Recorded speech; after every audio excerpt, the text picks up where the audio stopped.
This is Golf with Jay Delsing. A two-time All-American at UCLA. A participant in nearly 700 PGA Tour events. 7 professional wins to his credit. Over 30 years of professional golf experience. A member of the St. Louis Sports Hall of Fame. This is Golf with Jay Delsing.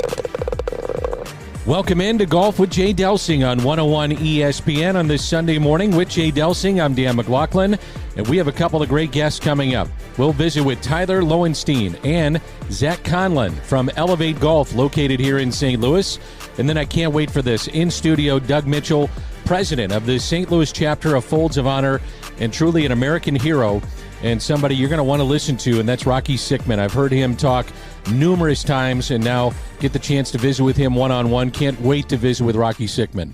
You know, Danny, this is a tough time of year, man, for we golfers. We want to be outside. The weather is nasty. You know, we're watching guys play golf in Hawaii, but then we get to have a sit down in just a few with a true American hero. And we've known Rocky and known his story, but we're going to replay some of that, and I can't wait. Yeah, can't wait to visit with Rocky Sickmann. He'll be in studio in hour number 2, more than likely, and Doug Mitchell will stop on by as well, president of the St. Louis chapter of Folds of Honor. So the weather is bad outside. How you staying occupied with this bad weather? You love golf, so what are you doing? I know. I'm watching. I'm reading.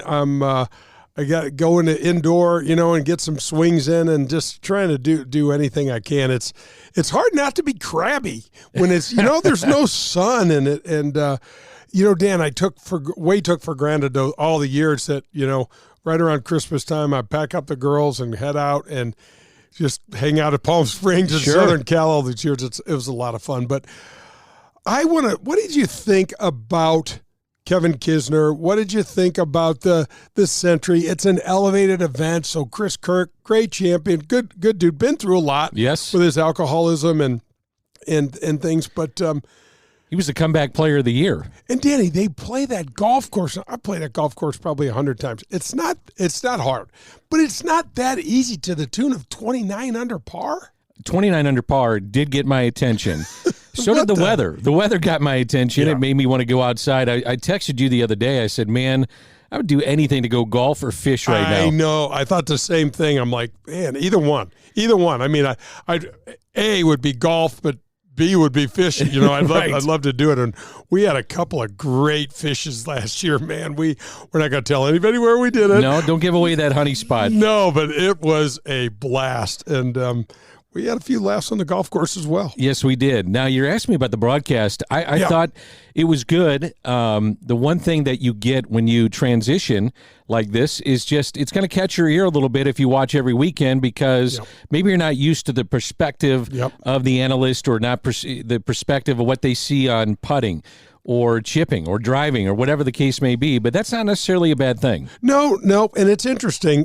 Kevin Kisner is a funny guy. He's an interesting guy. He's pretty much unabashed. But he's not Johnny Miller. And Johnny started swinging from the very first tee on. And he'd find something to hold on to. What I think is going to be interesting is that will Kevin's relationship with all of the players, will that affect his ability to call it the way he sees it? I don't know. I mean, he had a really fun comment about Jordan Spieth. He's like, Jordan, you know how to make this thing. Just hurry up and hit it. Just hit it. Yeah, just hit it. I mean, Dan, we used to, when we were with Fox and ever having Jordan Spieth, we knew we didn't have to make many commentaries because whenever there's conversation between caddy and player, we'd lay out. Okay. And with Jordan, he just talks about everything, but it's weird. So I don't know if it's burning off nervous energy, D, if it's trying to handle the stress. I don't know what it is, but he's jumpy or in hell. I mean, I remember I'm walking. You think he's got the yips? Something makes me think that with the short putting is great, because I know this is going to be hard to say because it'll sound like I'm talking on both sides of my mouth. He's a great putter, but how many times do you see a great putter miss so many 3-footers? He makes 30-footers like he's falling off a log, but these 3-footers, it's just odd, man. The media has changed so much, and we're talking about the broadcast. And when you played, not every event was on TV. Right. Certainly not Thursday and Friday. And now you have Thursday, Friday, Saturday, Sunday.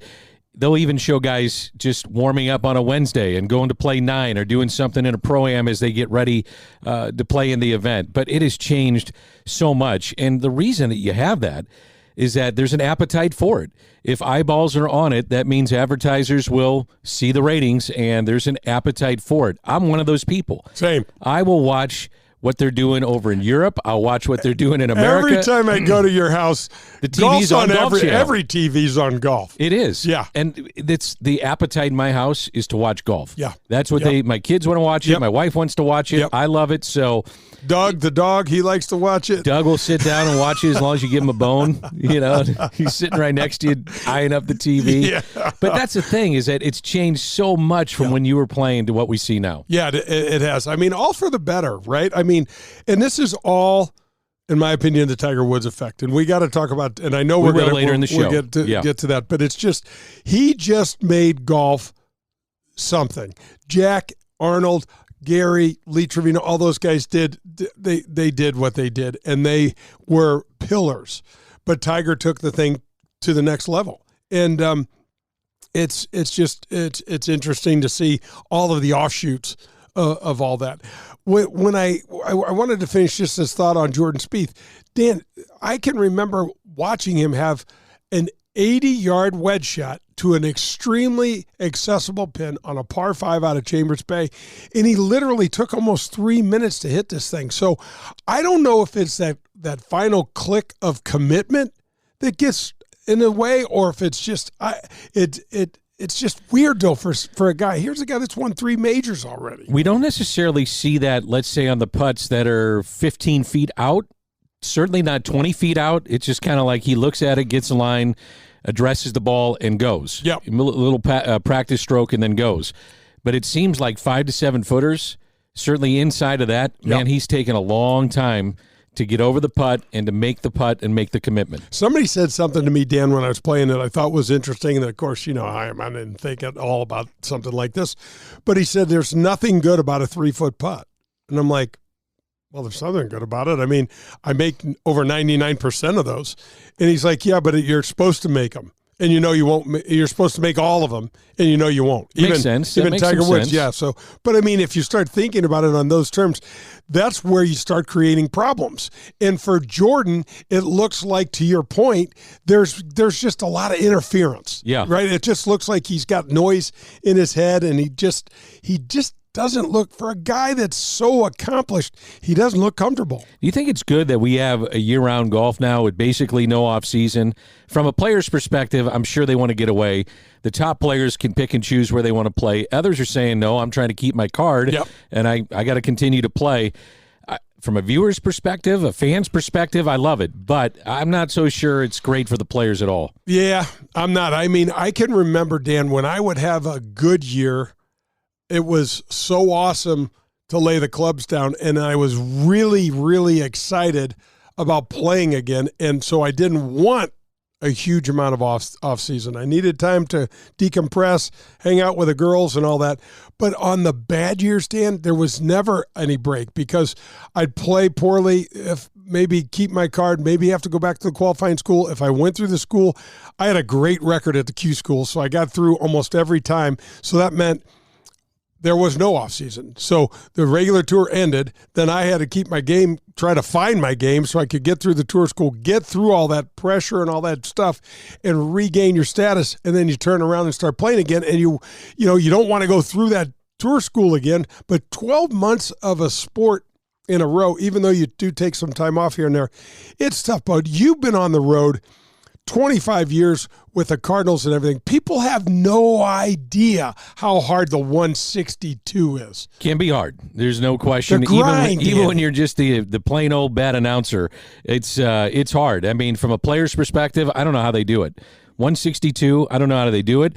I look at what's happening with the PGA Tour. I'm not sure mentally how these guys get through playing year-round. I just cannot imagine that, especially if you're on the cusp of, either going on the Corn Ferry or you're a PGA Tour player. Yeah, it's intense.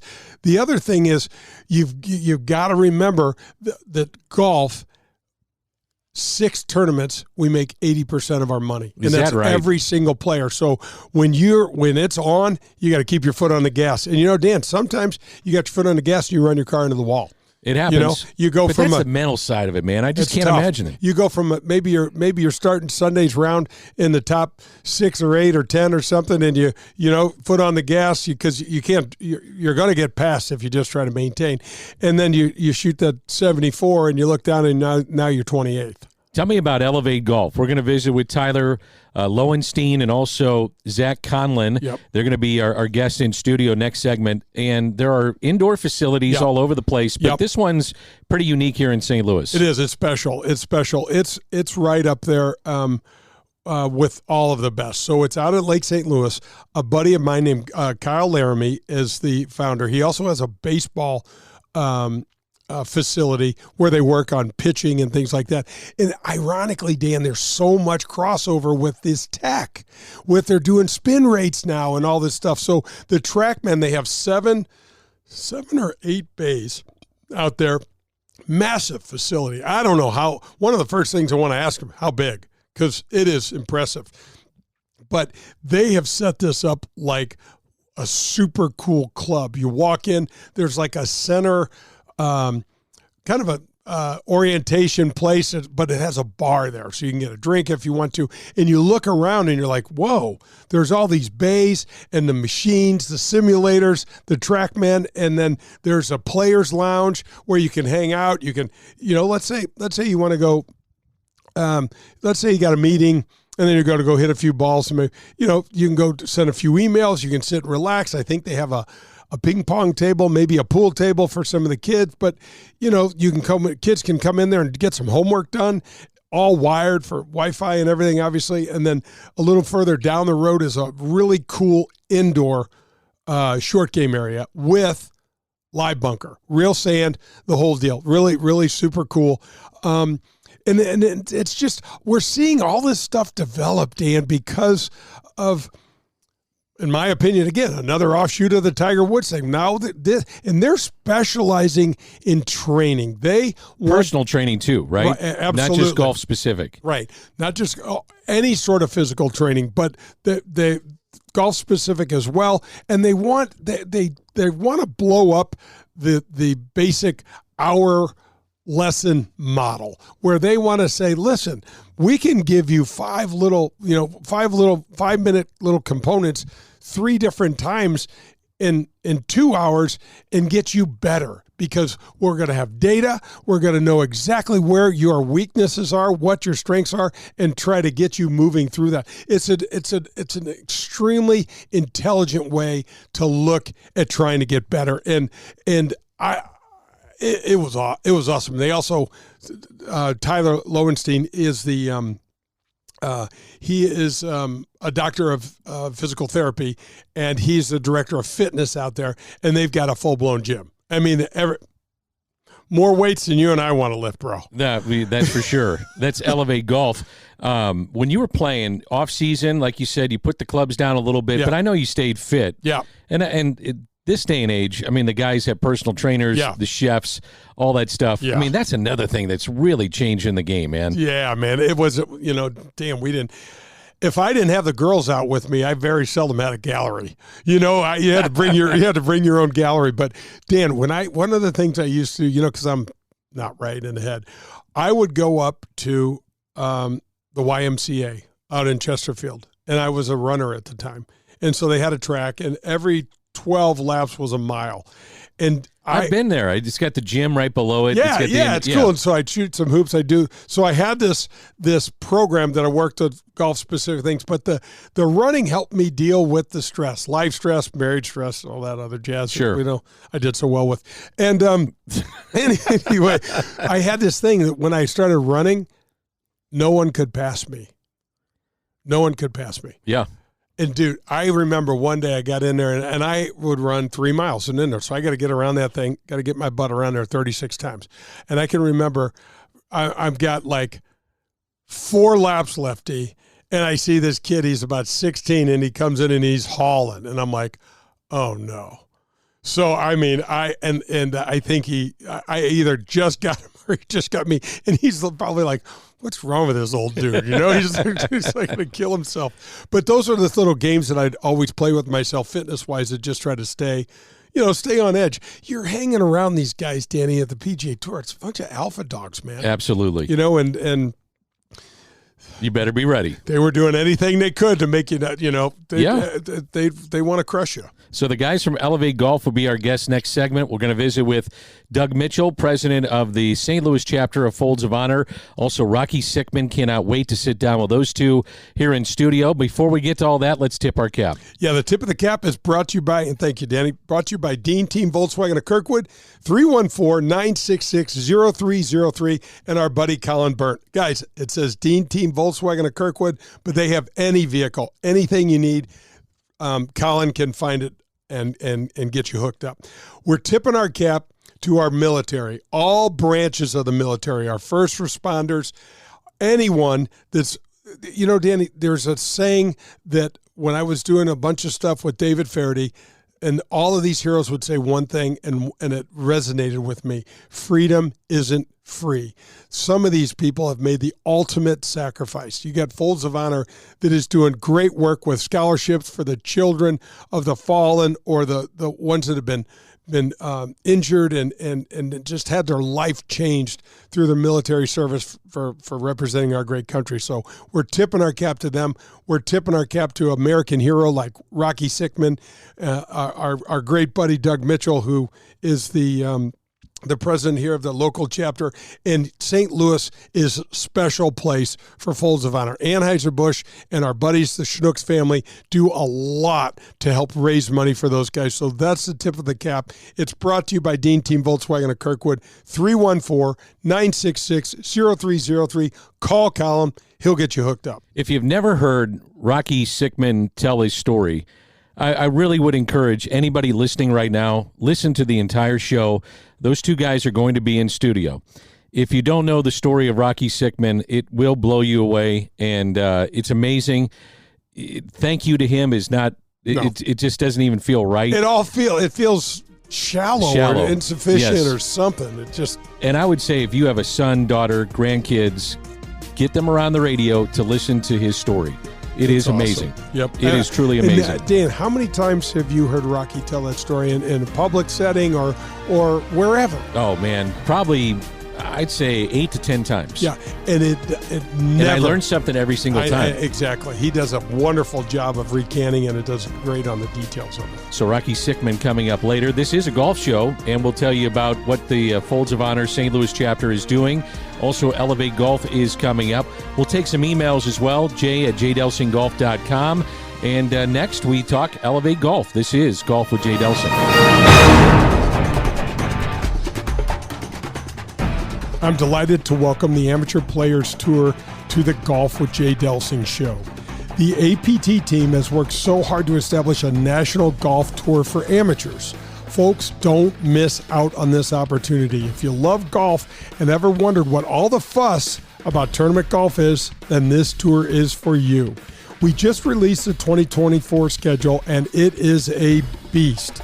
There's 21 events currently in the metropolitan St. Louis area with many more to come. But check out these golf courses: Paynes Valley, Ozark National, Stonewolf, Ambrier, Persimmon Woods, Gateway National, and a 36-hole event on Norwood's West Course, and many more. Okay, so the courses are certainly cool and nice, but what's really neat is the way the events are run and how they are run.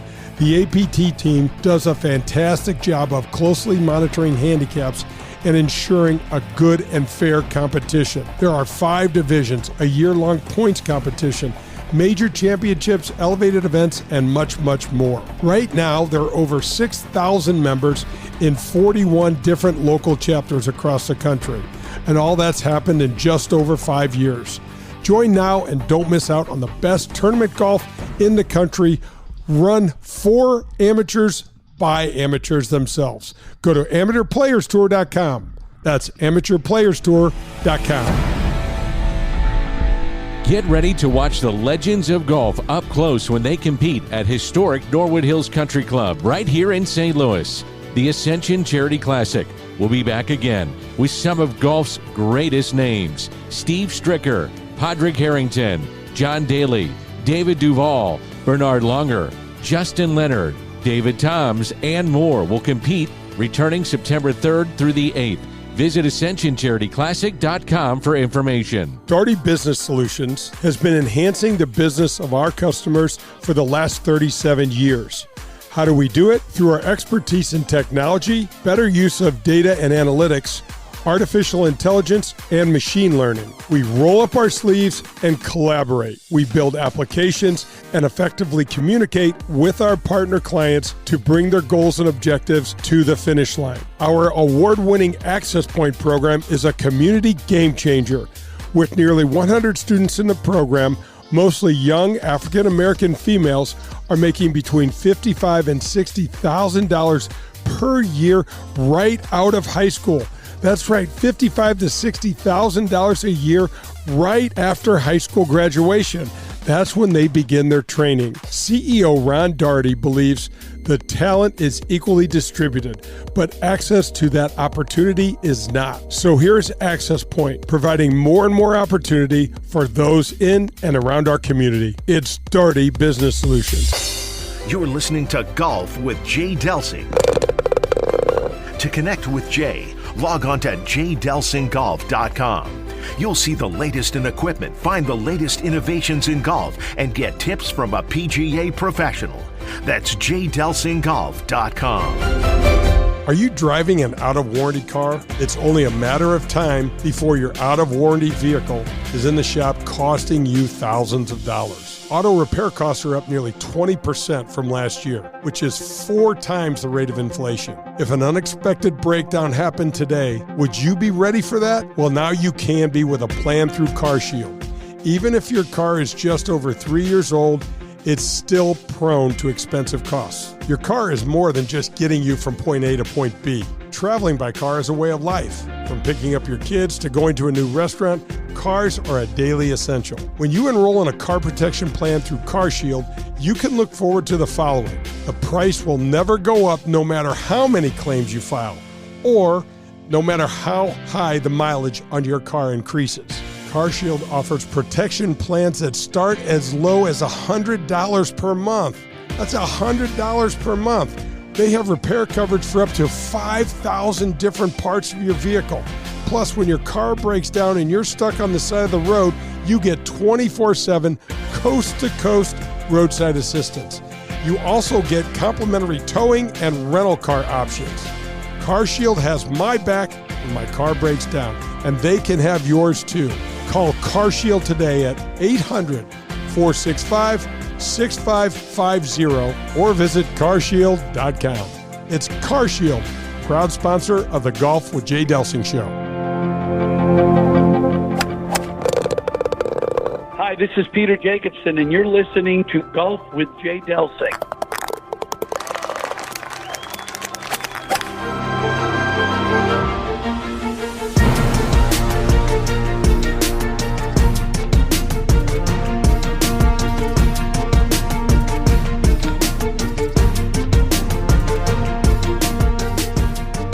Golf with Jay Delsing rolls on a Sunday morning on 101 ESPN. We're presented by Daugherty Business Solutions, coming to you from the CarShield Studios and from Elv8 Golf here in St. Louis. We have Tyler Lowenstein and also Zach Conlon in studio. And guys, thanks for coming in. Appreciate it very much. Yeah, thanks for having us. Yep, thanks, Dan. You bet. Let's start with this. I'll start with you guys. Either one can take this question, but what is Elv8 Golf? So Elv8 Golf, we design training programs for players. We get them practice routines, and we try to elevate their game through proper practice. Hence, Elv8 Golf. Yes, we don't. Okay. We don't spend time on golf lesson over and over again. It's more about practicing properly and having players succeed through practice. So, guys, I've visited you. What you guys and Kyle Laramie have done out there is super, super cool. So let's try to paint a picture for the folks that haven't seen it before. How big is the facility? It's big. It's super cool, but how big is the facility? So the facility itself is 10,000 square feet. Yeah. Okay. Cool. And it's got 8 TrackMan? 7 TrackMan simulators, yeah. You've got a player's lounge. Tyler, you got a super cool workout facility, and the physical fitness part was really interesting to me. Yeah, I think that's kind of what sets us apart. We've got everything you would need for golf training there. We've got cable machines. We've got all the physical fitness stuff that you could ever imagine you need. So tell us about training for golf as opposed to training for football, basketball, track, whatever the case may be, but specific golf training, what goes into that?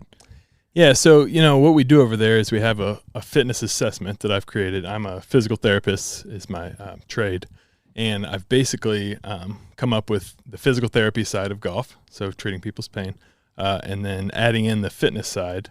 So I'm looking at people's strengths and weaknesses. If you've got mobility restrictions or if you've got stability strength issues, I'm developing a program based off of that with golf-specific moves. So, Tyler, what's super cool about this, and Zach, same thing for you, is that this is a highly specified, customized plan for everybody that walks into the building. And what people don't understand is, and we talk about as simple as getting fit for clubs, right? Because we're all built so differently. This is taking this to a much more specific level, right? Absolutely. Yeah, and golf is catching on across the world, the fitness side of golf especially. And there's stuff you can do. You can go to YouTube and look up golf exercises. But what's unique about this is we can kind of combine our expertise. I can assess them in the gym, see specific areas that they may need work on. That way they're not wasting time in the gym doing exercises that they're seeing online. You really isolate specific movements and then use his technical skills to teach the swing in the simulators. What are the common things that you see, especially this time of year where the clubs are put away for the most part? Every once in a while we'll get a nice day, go out and play, but this is the time for maybe maintenance with the body. So what are the common things that you see? I think it definitely depends on the person. A lot of times my older clients are having issues rotating their hips and or rotating their upper spine, their mid-back. So, that'll lead to low back pain, stuff like that. So mobility restrictions in my older clients typically. And then a lot of these younger high school, college athletes we have come in, plenty of movement. They just need a little bit of stability in their swing because they're getting everywhere because they're actually hypermobile. And what's really cool about this, guys, and Zach, I want to talk to you about this as well, is that with the initial assessment, it's kind of like a GPS. You can't get anywhere unless you know where you're starting. You know what I mean? A GPS doesn't do you any good unless it tells you, here's our starting point. Now we want to get over to Danny's house or something like that. That's really important. And it's Zach and yeah, so through the initial assessment with the fitness and the golf, we don't want to make you do something in your golf swing that you're not physically capable of doing. So with Tyler assessing through that, we know before we even start that this person has limited hip mobility, so their back pivot might be an issue, or if they're can't separate their movements, that's a big issue, as well as making forward turns and stuff like that. You guys also have the capabilities, and this is what I thought was really super cool, is to do this remotely. So, let's say you've got a young man or a young woman that's playing college golf somewhere. You guys can generally set up a schedule and say, hey, yeah, we're going to jump on the call, we're going to have a Zoom, whatever it is, and here's some data. And what's really interesting about TrackMan is that those numbers translate everywhere, right, Zach? He or she can do it at the college campus or in their indoor facility at Champaign-Urbana, send them out to Lake St. Louis, and you guys are still on the same page. Yeah, the amount of data I can pull from just a TrackMan session and see what's going on golf club wise, swing wise, efficiency wise is big. Like, I mean, driver efficiencies are huge. So like when we get a driver assessment, we're picking up massive yardage just by making it more efficient. And that's not necessarily a bunch of swing change. It could be set up, the way they're delivering into the ball, stuff like that. That's super simple to change, and we see huge distance gains. Tyler Lowenstein is with us. Also, Zach Conlon from Elv8 Golf, which is located right here in the St. Louis metro area. What you mentioned an initial assessment. So somebody's listening to this, they're curious about how to get involved. What happens? What do you do? Okay, so initial golf assessment, we do eight stages. That's the 8 in Elv8 Golf. We actually have 8 tiers of our golf assessment. We do driver, fairway wood, long iron, mid iron, short iron, knockdown wedge shots, chipping and putting, and then they go through Tyler's assessment as well.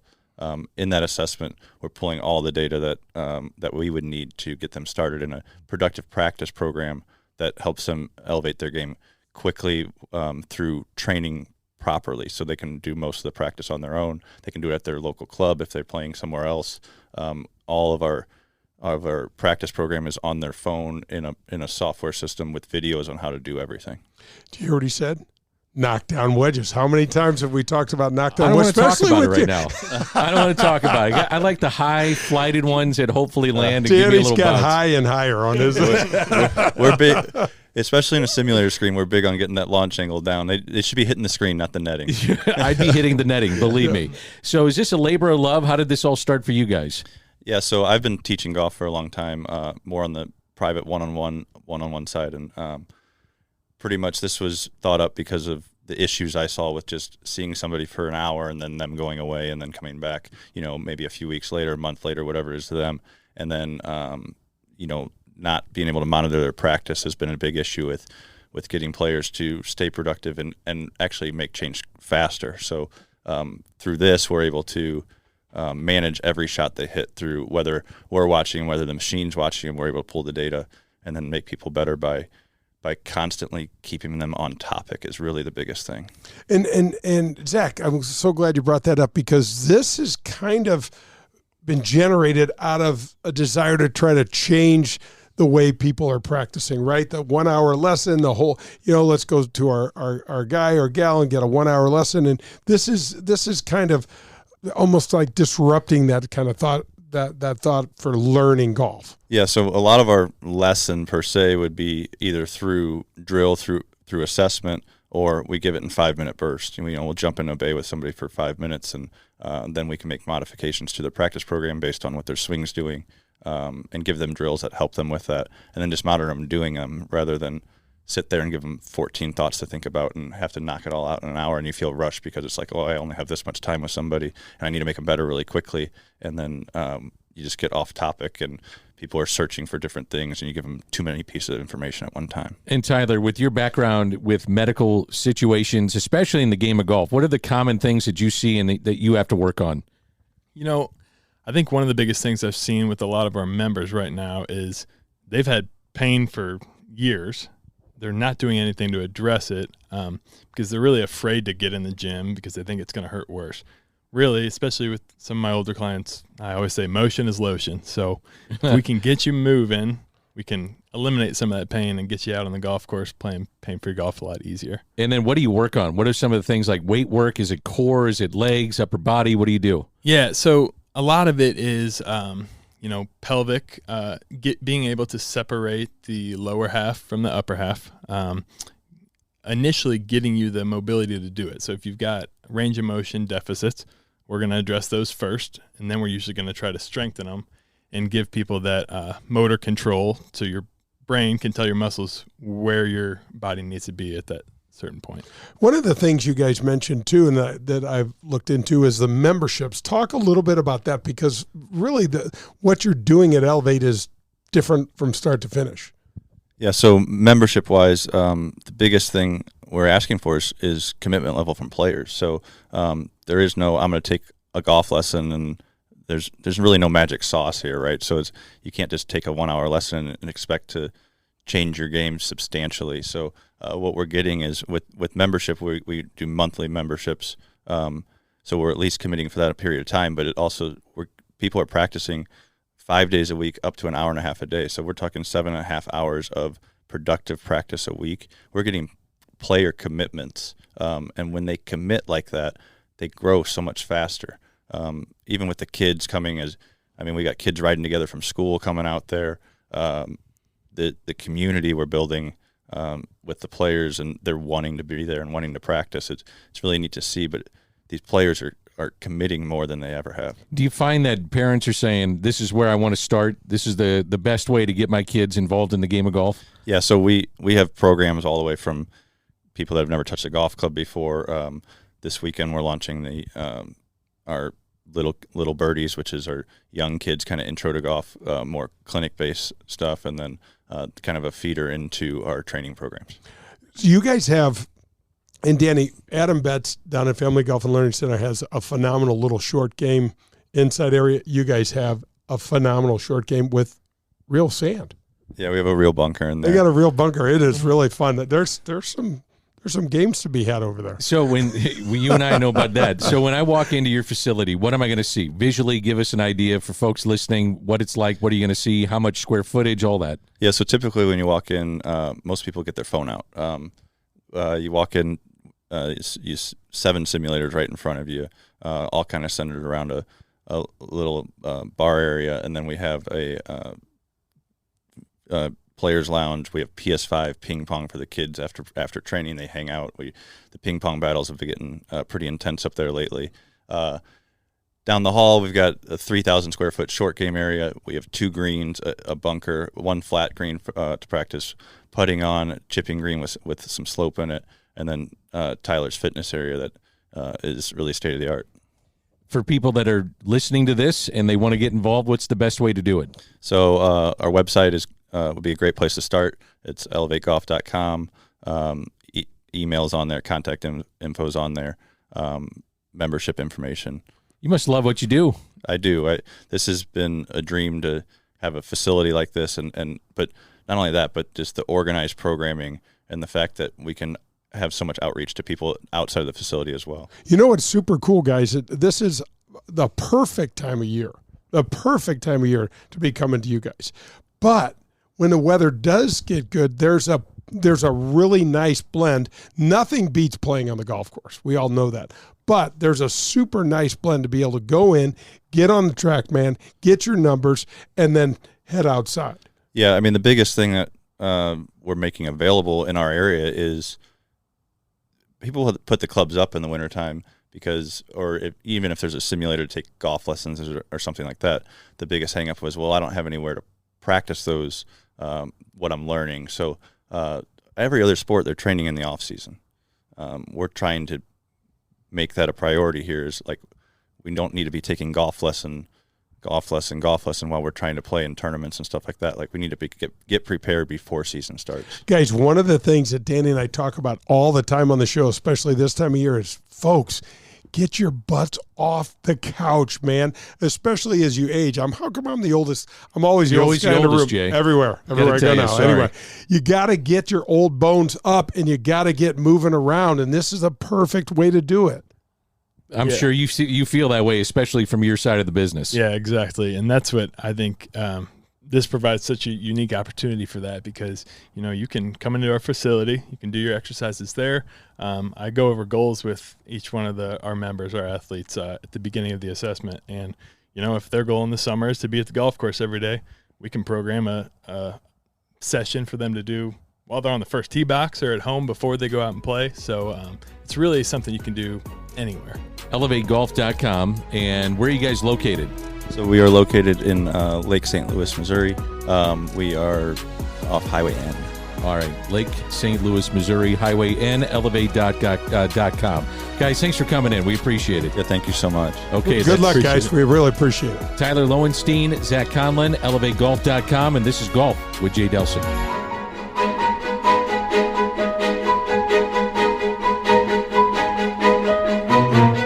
If you're in the market for a new or used vehicle, any make or model, then you need to visit the Dean Team Volkswagen of Kirkwood. They are the official vehicle provider of the Golf with Jay Delsing show. My daughter and I both drive vehicles supplied by Colin and the Dean Team Volkswagen of Kirkwood. And the reason we have them is because we know we can trust them. They made the car buying experience painless and very easy. Their customer service is second to none. They provided my daughter with a loaner car when her Passat needed repairs. Every single step of the car buying experience was taken care of for us. You can reach Colin at 314-966-0303, and he will answer all of your questions and put your mind at ease.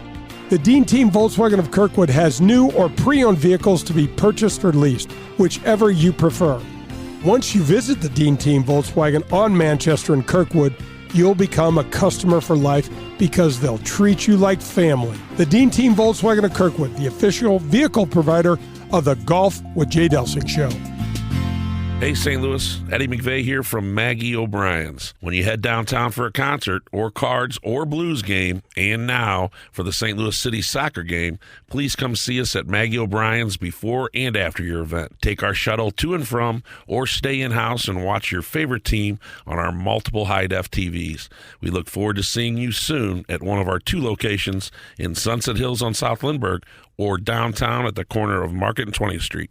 Union Station is next to us. Do you remember the golden rule? I'm sure you do, but just in case, it goes like this. Treat people the way that you'd like to be treated. At People's National Bank, that one statement is the cornerstone of what this bank is all about. Locally owned, with 23 locations in Southern Illinois and the metropolitan St. Louis area, People's National Bank parlays a robust menu of commercial or personal banking services you could possibly need with a friendly yet hardworking Midwestern attitude. Maybe you just want to do business with a bank whose entire team lives in the same neighborhoods as we do. If you're like me and doing business with someone you trust is important to you, then People's National Bank is the bank for you. Jason Rantham, local president, is here for you to call, and he'll answer any questions you may have. His personal cell is 314-974-2243. You can also find us online at peoplesnationalbank.com. People's National Bank is here for all of your banking needs. Hi, this is Adam Betts from Family Golf and Learning Center. At FGLC here in Kirkwood, we feature a double-decker driving range, 2 large grass tees with Tahoma Bermuda grass. You want to work on your short game? We have a short game area too, which features a 20,000 square foot green, 3 bunkers, and Zoysia surrounds. Also at Family Golf and Learning Center, don't forget about our 9-hole par 3 course, the indoor TrackMan simulators, and our performance center. If you're looking for the best golf instruction, regardless of skill, we can help. Find out more at FamilyGolfOnline.com. That's FamilyGolfOnline.com. Family Golf and Learning Center. We make St. Louis better at golf. Okay, so you've been hearing me talk about one of our community's greatest contributors and most philanthropically inclined companies. Yes, of course, I'm talking about Marcone, the largest distributors of General Electric appliance parts in North America. Did you know that Marcone is also the largest and most trusted supplier of commercial and residential appliance parts, HVAC, plumbing, commercial kitchens, pools, and spas? Also, all of that in North America. Their most recent endeavor, the Wreaths Across America program, was a huge success. In case you don't recall, 10,000 wreaths were placed on the grave sites of our fallen heroes across several of our veteran cemeteries around our great country. Marcone is committed to supporting our first responders, all of the branches of the military and service for our military, and our police and firefighters. Marcone, here for you and your family as well as your community. That's Marcone.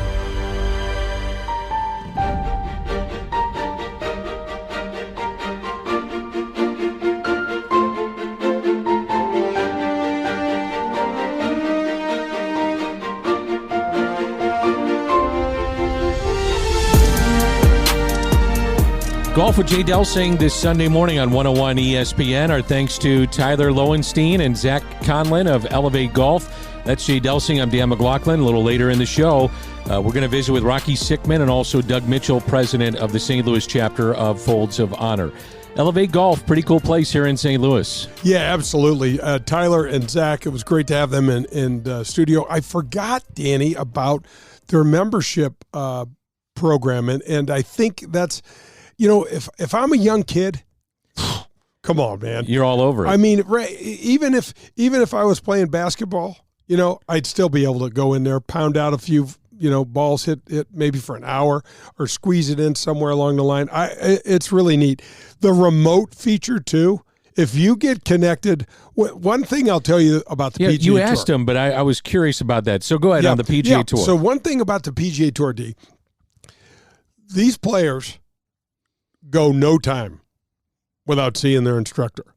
They don't, when things even start to feel weird, they do not waste time. They do not want that train to come completely off the track, and that's just the hitting part. There's a short game and all that other stuff to deal with. But what they can do through the phone and through the numbers. So let's say, for example, you and I were working together, and I'm at Elv8 Golf, and let's say you're traveling, and you're going to go, I got a tournament coming up, so I'm in Miami, and I go, you go to the facility down there, it's got a trackman, and you hit balls for an hour. You just record your session, because that's easy to do.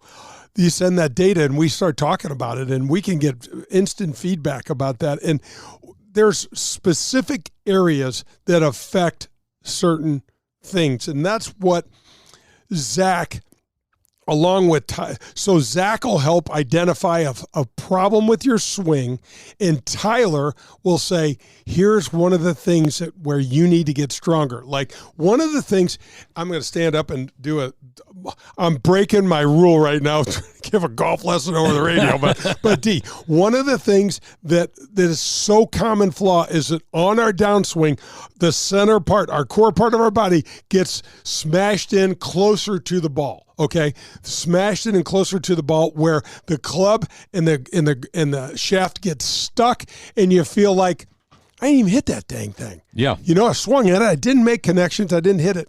That's usually because your core is weak. So you start working on some glutes, some butt stuff. You start working on some ab stuff to try to keep that posture staying true to the way you set it up. And that's what the tour players are trying to do. I want to ask you about this as we kind of switch gears. We always go through news and notes of the week. Yeah. This is a big one. Tiger Woods, nearly 3 decades. I can't wait to talk about it. With Nike, and they break up. Now, he took home probably over $500 million. Nike got billions of dollars as Tiger essentially started the golf branch of Nike, and they've parted ways. What was your initial impression? Shocked, honestly. Me too. I was shocked. But, Danny, Nike bought their way in to instant credibility in the golf world by giving Tiger $40 million before he even hit a shot as a pro, and it paid off handsomely for everybody. I'll never forget going, wow. I mean, I know this kid's great. I don't know how good he's going to be, but $40 million back in '96, unheard of. In our sport, come on. But it was so smart to do that and to tie themselves in. And I bet even at that time they didn't realize what was about to hit the hello world. And that was Tiger coming out with Nike and with his brand on the PGA Tour. It was in Milwaukee when he did that. Absolutely. So, yeah, I'm with you. I just $40 million, and it doesn't seem like now in retrospect that's a drop in the bucket of what he meant to Nike. Drop in the bucket. Oh, it's not even close. And you had a great point on one of your shows that I was listening to earlier this week. What relationship between an athlete and some sort of sponsorship? It could be clothes in this case. It could be whatever. I think you brought up Jordan in the shoes. To me, he's different. He's number one. Yeah, and then there's everybody else. Well, he transformed everything. He had his own cut in it, right? And he as you said, he went into every other sport. That's right. I mean, look. Last week we watched. I mean, earlier this week, we watched the national championship game. What uniforms for the University of Michigan wearing. Yeah, with the Jordan brand. They had the Jordan brand right on it. The logo. Yeah, the logo, the distinctive logo. So, but I mean, I think the Tiger thing is, I look back and I sent you all of these ads that Nike did, and they were so clever, like golf's not hard with Tiger, but the most famous, maybe, of all time in golf, 2005. 16th green at Augusta. Yep. He pulls it left, doesn't go in the water. He chips it up the hill, rolls down, stops on the lip. With the Nike logo. Flashes the Nike logo for the whole world to see. 1 second, 2 seconds, 3 seconds. We're like, click. Drops. Come on. I got up out of my couch. I was like, what? And it's not on the first hole of Augusta. This was on a Sunday when he's going down the stretch. That's what made it great. Sick. Yes. It was, and you know what's crazy, Dan? He played that thing up the hill. He couldn't even go straight at. Right. It's just unbelievable. Besides how great the shot was, the moment, it's marketing genius. It looks fake. Could you imagine being on the marketing department of Nike and you're tied into golf, and specifically Tiger Woods, and that happens? No. Those guys are high-fiving. They're doing backflips. They're saying, we don't need to create a spot. It was created right there for us. Phil Knight had to be on. Yeah, you guys are doing just fine over there. You guys are doing just fine. Yeah, just incredible. I got to tell you, I'm really surprised, but here's what I think's happening, D. I think Nike's done. I think Nike's done with golf. They had this quarter of a century or so. I think you're going to see, I don't know what Rory's close contracts with. I know Jason Day, we got to talk about those clothes he's wearing. He just broke away from Nike, but Scotty Scheffler's still wearing Nike. So I'm wondering if there's a shelf life on all those contracts, and once those contracts end, if they just don't bow out completely. Wouldn't you think, though, that they'd stay in some type of shoe with Nike Golf, or at least the shirts? I mean, people are still wearing the Nike logo on golf shirts all over the place. I know. You think? Yeah. I just don't know. You know, they have a model, and it's based around marketing, and they're marketing geniuses up there. So I just don't know. I mean, eventually, if Rory stops wearing the golf shirt and Scotty Scheffler stops wearing the golf shirt, is Koepka still wearing it as well? I believe so. You know, so and maybe there's probably a plan. These guys don't do much. I didn't understand why. I mean, you have Tiger. He's going to continue, or maybe it came from his camp. It could have. I wouldn't imagine it would if Nike's handing out big checks and they're all comparable to other places he could go. I'm just trying to figure out why they disassociated themselves from each other. Well, and then the next question, I don't know, and I think the same thing. And the next question is, what's he going to be wearing in L.A.? I've been thinking about that. I know. Who's he going to, is it going to be Puma? Is it going to be Under Armour? Is it going to have his own brand? I mean, I don't know. I just don't know. That was the only thing I could think of, is that he exploded Nike Golf. And like Jordan had his own piece, his own brand. Nike said, okay, we're never doing that again. Right. Because Jordan has made billions of dollars off it. So maybe the thing that happens is that Tiger is saying, I'm coming out with my own stuff. I'm going to own it. It's 100% mine. Right. That's the one thing I was thinking of. I mean, and that's logical. Sure, right? It is. I mean, he's arguably the best of all time into that discussion. Why wouldn't you? Plus, he's the marketing brand. Dan, think about the shots that this brand has taken over the years, and think about the low of the lows. My glutes aren't firing, so I don't know how to chip anymore. Yeah. Oh, anyway, right. We could do 2 shows on that, but and still the guy's an absolute powerhouse when it comes to branding. And the other thing was, when he had his issues years ago, and it was well documented across the world, Nike stayed with him. They did. You know, they were one of the groups that said, we're not disassociating ourselves from Tiger Woods. We're staying with him. And you wonder if that, you know what, it's run its course between the two, and the relationship got stale, and it was just time to move on both sides. Yeah, maybe Nike doesn't value much, like maybe, Tiger's really going to play the Champions Tour, and maybe Nike just doesn't see a lot of value in that, If you were going to strap your wagon to a current or an upcomer, who would you choose? Oh, I'd have to say Adberg. Yeah, he'd be right. He's in the discussion, right? How about Hovland? Victor Hovland would be there. I'd still go Scotty Scheffler because he's going to be in the top 5, it seems like, every weekend. Scotty's a young man. I mean, he's still in his 20s. But this though, Jay, bleeds over into live a little bit. The hell, if I can see those guys, so if they come together and they're back on playing on, Saturday and Sunday on CBS when I want to go watch something, or NBC, and I don't have to dig around and find where the Live Tour is playing that weekend. So I got eyeballs on my players.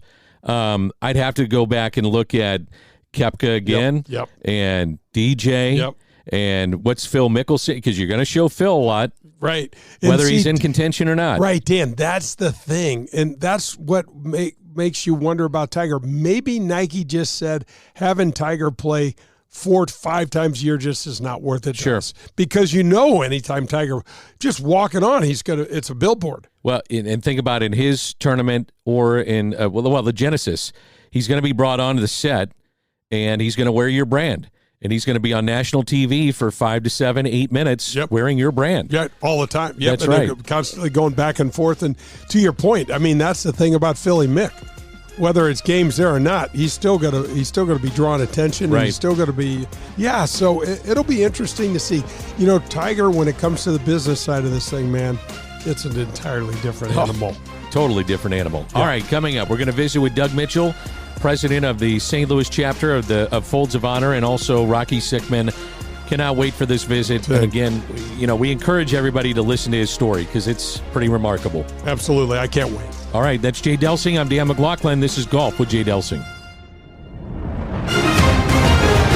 Hey, this is Jay Delsing, and we golfers are always looking for ways to improve our games. For me, that means I want the very best and the very latest in equipment and in technology. The place for me is Pro-Am Golf in Brentwood. Tom DeGrand opened Pro-Am Golf Center in 1975, and ever since then, he and his family have provided St. Louis with the finest in golf equipment, instruction, and the latest in the ever-changing world of golf technology. Whether you are a scratch golfer looking to find the latest in rangefinders or a newcomer looking to find your first set of clubs, Pro-Am Golf has just what you're looking for. You say you're looking to get yourself custom fitted for a new set of clubs? You need to call TJ.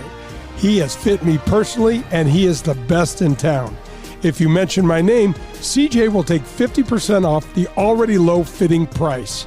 So if you need anything from golf balls to a new pair of shoes or a lesson from Tom, who, by the way, has been helping St. Louisans play better golf for over 45 years, Pro-Am Golf in Brentwood is the place for you. You can also visit them at proamusa.com. That's Pro-Am Golf. For the best in Italian cuisine in St. Louis, look no further than Paul Manno's, located in Chesterfield. It's traditional Italian cooking, and their best ingredient, it's their tradition. It's cooking like Paul's grandmother used to make and like his mother still prepares today. There are no corners cut at Paul Manno's. From greeting you at the door to the pasta you'll share with your family, Paul Manno's is committed to bringing you their very best anytime you share a meal at their place. It's Paul Manno's, located in Chesterfield.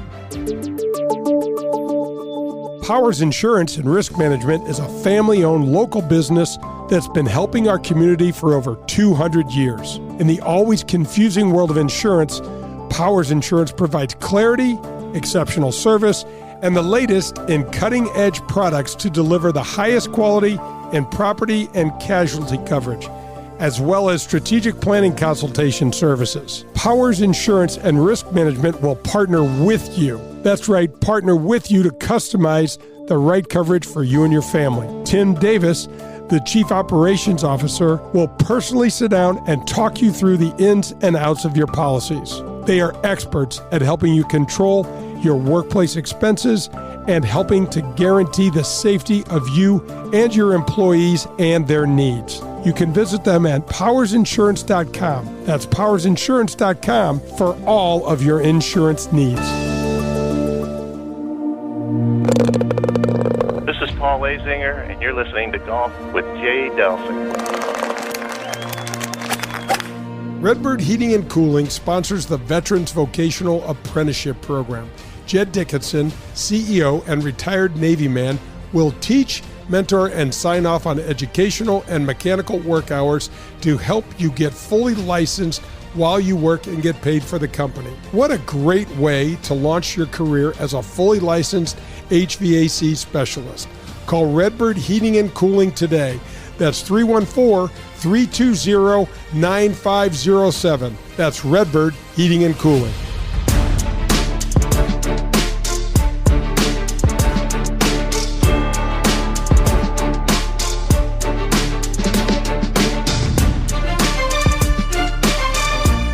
Golf with Jay Delsing rolls on 101 ESPN. We're presented by Daugherty Business Solutions, coming to you from the Car Shield Studios. That's Jay Delsing. I'm Dan McLaughlin. In studio with us, Doug Mitchell, president of the St. Louis chapter of Folds of Honor, and also just a true American hero and somebody I admire, and I think everybody admires, St. Louis native, Rocky Sickmann. So I'll start with you, Doug. Let's jump right into it. What is, and thanks guys for being here. Thanks for having us. You bet. What is Folds of Honor? Folds of Honor, we're a non-for-profit 501c3 foundation. We raise money for scholarships for students, children, spouses of our fallen military, disabled military, as well as first responders now. Rocky, thanks for coming in. Every time I see you, I want to give you a hug. Thanks. Oh, Rocky. I do. I just say thanks for everything you've done for our country. No. It's an honor to be here, Dan and Jay, and especially with my buddy Mitch here from the St. Louis Folds of Honor. I mean, Folds of Honor is a great organization. It's a therapeutic piece for me. Because 8 people lost their life in an attempted rescue operation, Dan, back in 1980. And last night I spoke to some scouts over in Illinois, and it's a story I have to continue to tell. But, Folds of Honor brings them back. As Mitch says, we provide over 51,000 scholarships nationwide, providing scholarships to the children and spouses of fallen and disabled military and first responders. So I think of those 8 individuals that never again would ever have the chance to have go fishing with their son, walk their daughter down the aisle, hold that grandbaby. I mean, I've been able to do that. They would never be able. Tell us your story, because there are young people out there that may not know. This is so good. It's like I said, I want to hug you. You got the time for this? I want to hug absolutely. you. And, just continue to say thank you. It's the story starts 22-year-old young kid from Krakow, Missouri. Population, I always say 50, and that was dogs and cats included. But my parents taught me 3 things: Dan, Jay, and Mitch, and love of family, love of faith, and love of country. And my father served in the Army. Brother served in the Army, and I broke the Corps and I went to the Marine Corps. And, I entered into the Marine Corps in 1976, went to Asia, went to Europe. I wanted to see the world, which I had, and I wanted to be a Marine security guard. So graduated from MSG, got to my first duty post, Tehran, Iran, in October 7th of 1979. And at that time, the Shah of Iran had fled the country in January of 1979. He was the dictator. He fled because he was thrown out by a new ruler, Ayatollah Khomeini. And so Ayatollah Khomeini came in from exile from Paris, France. It started the new Islamic Republic of Iran. At that point in time, 2 weeks prior to November 4th, the Shah of Iran was allowed into the United States for medical treatment. All the radicals in the country of Iran got very upset because they wanted the Shah to come back and stay on trials. Now, you have to think about this. And again, there's many things here that I go back when we were eventually taken. We were put up against mock firing squads, Russian roulette, you name it, we were having to go through it because they were very upset with the Shah, of what the Shah had done in their country. Now, you guys watch the news and you see what's happening in the Middle East. The mullahs in the Middle East, especially in Iran, have done worse than what the Shah had ever done. Anyway, going back November 4th, 1979, there were 7 Marines that held the American embassy. I don't know if you saw the movie Argo. Oh, yeah. Yeah. Oh, yeah. The movie Argo, if you remember how they first come over the wall, I'm 30 yards away from that front gate when all of a sudden my walkie-talkie, recall, I turned to look at the front gate, and I don't know if you guys have ever been to an American embassy overseas. They're typically very well protected. I can tell you, and I will go to my grave and I will tell every American, I will tell anybody that morning of November 4th, there was nobody at the front gate providing security. They came over the wall. I could run pretty fast back then, ran into the Chancery, which was the main compound building of the American Embassy. We secured the doors. And for the next 4 hours, we secured the doors, waiting for the host government of Iran to come to provide protection and remove all these people. Well, the government came, but they start breaking rank and they start joining these radicals, pounding on the front door. And here I am, a 22-year-old kid from Krakow, Missouri, 10,000 miles away from home. And I'm thinking, these people are chanting death to America. I mean, they're going to hang me up by the flagpole. Rocky, how many people overran the embassy? That morning, Jay, I didn't count all of them, but I can tell you there was more than 100 that were there. So you go back, and like I said, when I looked at the front gate and realized there was no security, when people say, well, it wasn't planned, well, it was pretty well planned. They knew to tell those individuals, stand down, go take a lunch break, and, don't come back. So here we are as Marine security guards. We're securing the main Chancery, the building itself. Now, in the back of the Chancery, there's another building, which is the Visa building, and that's where the movie Argo takes place. There were 6 Americans that fled that morning. They fled to the Canadian Embassy, where Ken Taylor, it was just a week prior, this story, I had played tennis while I was over there in the clay courts. And the ambassador, Bruce Langdon, said, Rocky, I noticed you're a pretty good tennis player. Would you mind being my partner? I said, sir, I'd be honored. So the week prior to November 4th, 1979, Bruce Langdon, our ambassador, and myself, we smoked Ken Taylor and his assistant in the tennis. Little did we realize that morning, November 4th, he's rescuing our 6 people. He holds them at his house for 80 days until they come up with this movie Argo. Tony Mendez, CIA operative, goes in and basically gets them out. We as hostages had no idea. So we, that morning, November 4th, when everything's going on, we're securing a door. All of a sudden in the basement, they break through the basement window. Who do they bring in? And the second thing I will tell every American, I will tell anybody, is that morning when they broke through the American embassy, they didn't bring Iranian men. They brought Iranian women in black chadors, and they used them as shields. And I will never forget that. I'm in the basement with Billy Gallegos, another Marine, sawed-off shotguns, snub-nosed .38s, and here they bring women as shields, and they're pushing them forward, knowing that we would not shoot. And, and 22-year-old kid, we're being screamed, don't fire, don't retaliate. We got gas mask on. We get to the steps. Tear gas is popped. We then basically go up to the top. They flee the building because the tear gas is pretty rough on them. We go up now to the very top of the floor of the Chancery, and now State Department that's with us, they're on the horn with President Carter.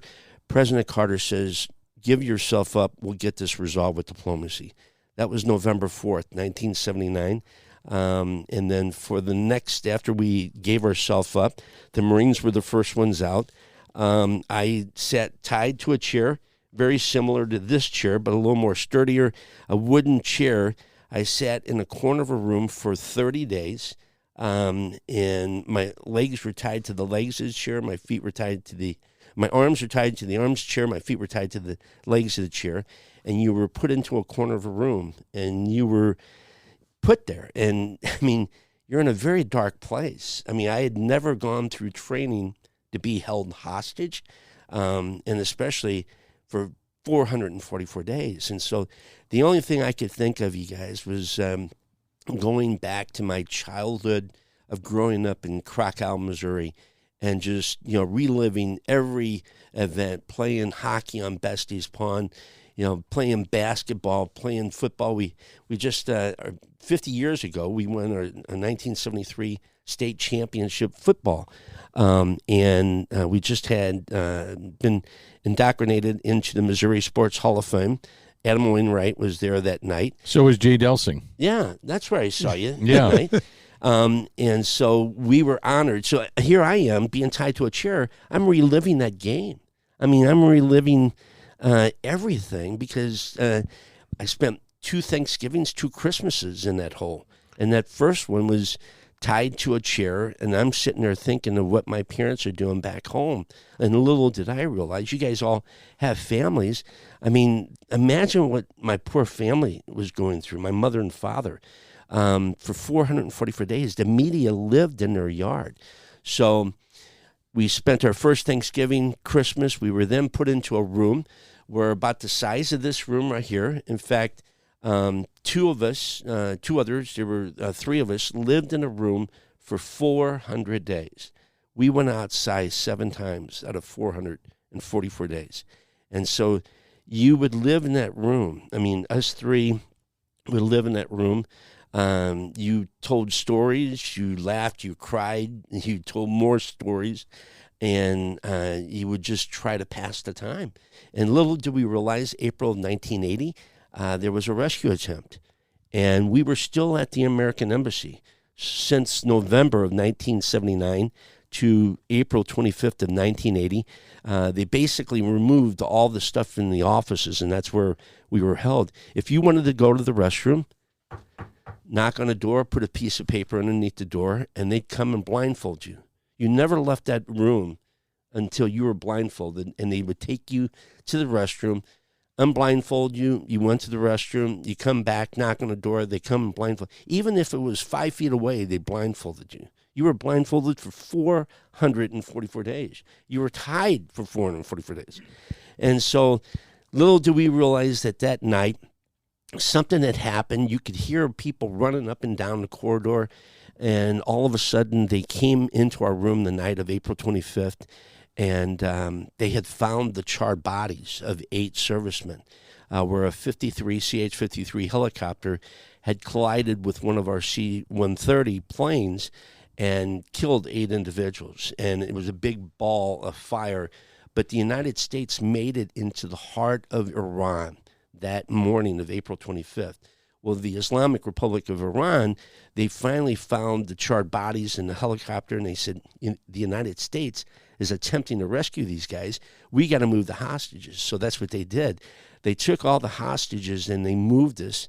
They come into our room.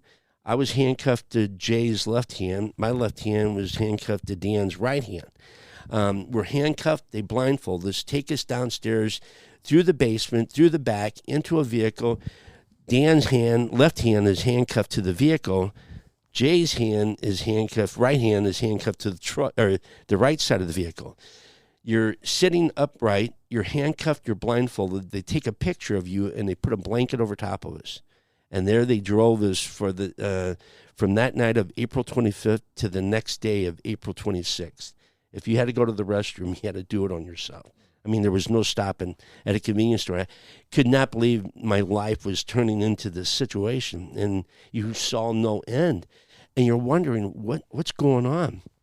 We finally got to this location the next day. And again, I could be here all day, but I'll wrap it up here pretty quick. But we get to this location, and when you're tired, you can sleep. And all of a sudden, the vehicle stops, and I awoke, and I could hear these beautiful birds, and I'll never forget it. The birds were like singing, but I'm sitting there thinking, heaven can't smell like this. I thought I was in heaven. I thought I had died and gone to heaven, but they all of a sudden took the blanket off of us. It was so hot, and the stench of everyone. They unhandcuffed Dan from the left, handcuffed Jay from the right. They pulled us out of the vehicle, all handcuffed together, took us into a building, put us into the room, handcuffed us, blindfolded us, and told us to get cleaned up. That night, around 1 o'clock the next morning, they came back in, did the same thing, and they moved us to a new location. But we had no idea that they had moved all the hostages, just so that if the United States was still trying to attempt to rescue us, they would never be able to find us, because we all went all over the country. And so then I spent my second Thanksgiving. We were put into Evin prison, one of the notorious worst prisons in the Middle East. Spent August, September, October, November in that prison, which was concrete walls, concrete steel bar. Not only are you held hostage, but there's a war that's going on with the neighboring country of Iran and Iraq. But we didn't know it was Iraq. We thought it was the United States. We didn't know really who was what, but you could hear dogfights over the city during the daytime. Spent my second Thanksgiving in that hole. We found out through a sporting news magazine from St. Louis, Missouri, while we were in prison, due to the death of the Shah of Iran, the tennis tournament was postponed. We said, wait, the Shah's dead? What are you talking about? We're in prison, right? And the whole reason why we were taken was the Shah had been taken, and they wanted them to come back. Now we read in prison that he had died July 27th, the day after my birthday. It's October, and we're still held prison. I mean, we went to the door, pounded on the door, and we said, gee, it means what? The guard said, the Shah, he's dead. Why are we still here? We don't believe he is dead. And so it got worse. I mean, you just never saw any light at the end of the tunnel. And like I said, spent our second Thanksgiving. Second Christmas, it was January 20th, 1981. 444 days later. They had taken our shoes from us back in March of 1980. And night of January 20th, they come into the room. It was that evening. And they said, it's time to go. And every time that they moved us, it was always time to go. They blindfold us. And then all of a sudden, as they blindfold us and they take us from the room, I'm the first one. They don't tie our hands. They got us blindfolded. Jerry's got his arm on my right shoulder. And instead of turning right the way that we came into this room, we turned left. And he's walking me down this corridor blindfolded. Jerry's got his arm on my shoulder. Billy's got his arm on Jerry's shoulder. All of a sudden, he stops me, turns me to the right, and he opens the door, and you feel this cold, fresh air. And I walk out, and I walked into something I hadn't felt for 2 years, snow. It was snowing in Tehran. And my open-toed plastic sandal shoes, the snow was running through my toes, and it was so wet and so cold, it felt great. And as I'm walking through the snow, I can remember the crunching of the snow that evening. All of a sudden, they put me onto a vehicle, turn me around, set me down. Vehicle drives off. It scrapes the right side of the vehicle that we were in, scrapes against a tree. It jumps a curb. And these are things, guys, that you never forget. You know, all your listeners, those that have gone through a traumatic time, you don't forget them. And this is one of those traumatic times you're thinking, where are we going now? And all of a sudden, the vehicle turns right. We drive for about 30 minutes or so, and all of a sudden, the vehicle turns right, and you hear a sound of a jet engine. You hear this thing starting to rev up, and your heart is pounding because you're thinking, is this really going to happen? It's 444 days, and are they actually going to let us go? And all of a sudden, the vehicle stops right behind the plane, and the force of this plane is pushing against the vehicle that we were in, and all of a sudden, the guard tells us to unblindfold. And I didn't have glasses then, didn't have hearing aids then, and I unblindfold, and you're starting to slowly unblindfold, and you're seeing people that you hadn't seen for 444 days. You look bad, you smell bad, and you're in shock. You're like not knowing what's happening. All of a sudden, they start taking us one by one, and they're chanting "Death to America" as we're exiting this bus, stripped out bus, and we're walking across the tarmac to the back of the airplane, where we're being told to enter this back of the airplane, and we're like wondering, who are these people? Little do we realize this plane that we were boarding was an Algerian airplane. The United States of America, gentlemen, paid the Islamic Republic of Iran $8.3 billion, that's with a B, billion dollars. And when I say pay, it was the assets of Iran, but still yet, when you give a terrorist money, they know that they can do it again. For 44 years, the Islamic Republic continues to out-negotiate us. They continue to get all these assets from us. for the terror that they do around the world. We, as hostages, had no idea what was going on. These individuals said, we are Algerian, we're here to pick you up. That airplane sat on that runway for 3 days waiting for us. In our interrogations, the Islamic Republic of Iran always told us, it is not you, the American people, we hate. It's your government.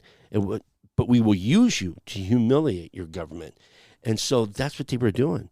And little did we realize the correlation of what was happening back home was the inauguration, right? You're hyped that, you're going to be freed.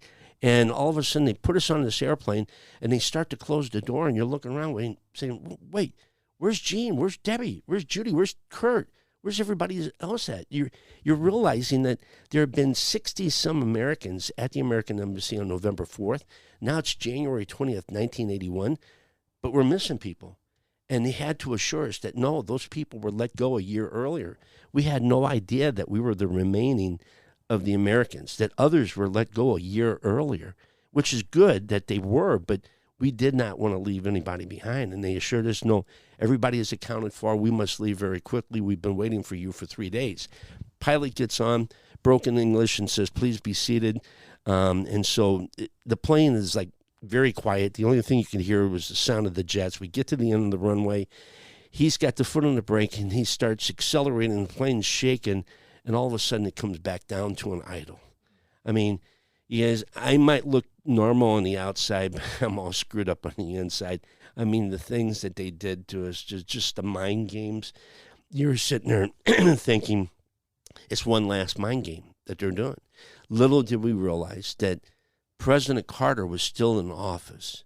So for them to humiliate President Carter, they turned the runway lights off for 20 minutes, waiting for President Carter to leave office and President Reagan come in. So what did they do to President Reagan, though, once he got in office? They killed 240 Marines in Beirut. So they could have continued to humiliate and, basically create terrorism. The Iranian people are still held hostage in their own country. These mullahs that so-called said that the Shah was bad, you look at what they've done. And the Islamic Republic of Iran are bad terrorists. And so the plane finally started taxiing down the runway, and it wasn't until we were in the Turkish airspace that the pilot came on. Pair of pants I was wearing, I'd worn for over 200 days. My left cheek was completely hanging out of it. Looked bad. It felt bad. But you really didn't care after we crossed into Turkish airspace. He said that we were in Turkish airspace, that we were freed, and 2 fighters were escorting us to Athens to then Algiers. We boarded Scott Air Force Base medevac planes from Algiers to Germany, and the rest is history. All these different things. It's amazing. Yeah, there's so many stories. But Rocky, how are you not bitter? I can't imagine your parents. You start thinking about how the trickle down effect from all the things. Forget about how angry you must be at the U.S. government and all. You don't seem to have any of that. It's really, Jay, it's not, I don't feel upset. There are some things that, there are people that knew that if we brought the Shah in, that something was going to happen to the United States Embassy. And in fact, we even informed the State Department, if you allow the Shah into the United States, one of 3 things is going to happen. And being taken hostage was one. So, we allowed the Shah in. The Islamic Republic of Iran, the mullahs are the ones. Ayatollah Khomeini, 3 days later, when he blessed what those individuals did by taking us, that's when they became a terrorist nation. And they have been that since November 4th, 1979. They continue. They are the head of the octopus of terrorism.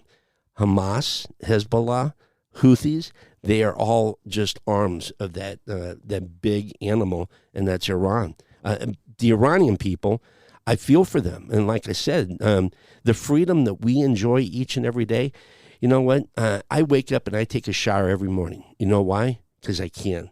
The first time I took a shower was 2 months into my program. I was just taking a bird bath every day. I go out and walk outside every day. Why?